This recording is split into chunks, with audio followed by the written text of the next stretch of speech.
Sasa pia niwaulize watu wa Nakuru. Sasa anauliza bwana yangu nini? Mori yake.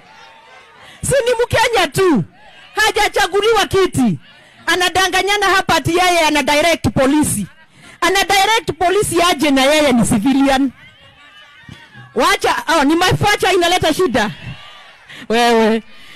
Niambie Gachagua, yeye alikuwa administration na anajua na anaelewa hakuna civilian anaweza direct police. Kwa hivyo yeye ni mtu wa kuchochea, mtu wa propaganda zenye hazina miguu. Lakini tumemjua na hiyo upuzi asituletee hapa tena. Na mimi nataka nimalize yake nikisema hivi. Wewe Gachagua na kuonea 18. Wewe you are an extortionist.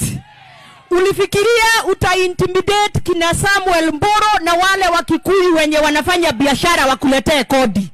Ama wakuje walipe fees kwako. Ili ama otherwise utawa-intimidate. That is why you are profiling them, because you are extorting them.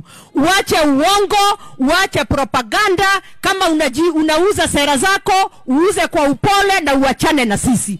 Otherwise tutapelekana mbaya sana. Si ndio hiyo?